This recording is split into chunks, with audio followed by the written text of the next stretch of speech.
We're here with Emory head coach John Curtin just a couple days before the start of the indoor track season. And coach, couple early meets coming up here. The Clemson meet to start out with. I know for you guys, I'm sure always a nice chance to get your guys out there early and get a chance to get an early look at what you have. Yeah, it's time to switch gears from cross country and step right out onto the track. And it, like you said, John, it's a great opportunity for our track and field athletes who've been training really hard this fall and haven't had a chance to get out there and perform, to at least get on the track at least once before we take a break for a semester break and the holidays and come back and go in earnest in January. Yep. Now, obviously for the women's team, so much success last season. You're bringing back a lot of those athletes. If you can, just give us a bit of an overview of the women's team. Obviously, this will, I'm sure you guys are expecting it to be a big year for you guys again. We're pretty excited about it because, as you said, we're bringing back just about everybody we had from a year ago, and we've added even more. We should be in the UAA, the dominant sprint hurdle jump group. Washington University is just coming off a national cross-country championship.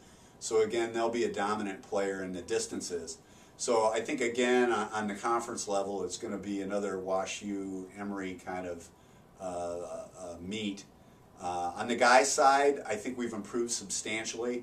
Again, we have graduated a few key folks, but some newcomers have added a great deal to particularly our middle distance and long sprint groups. So things look good for the start of the year. Yep. And I think the guys' team last year, kind of a little bit young of a group, but they started to take a lot of steps forward towards the end of that year as well. We did. We had a lot of young kids, and we made a lot of mistakes last year on the guys' side. But I think maturity has come along with a fall of hard work, and our guys are excited. They're very excited. Clemson's a great track. It's going to be pretty much our level of competition.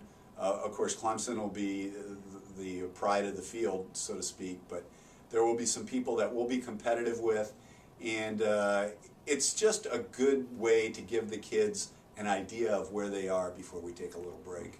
Now let's talk briefly about one of the big changes to Division III track this season, and that's the qualification process for the NCAAs. No longer with automatic or provisional times. It's now, I believe, top 13 for the men, top 15 for the women. Correct.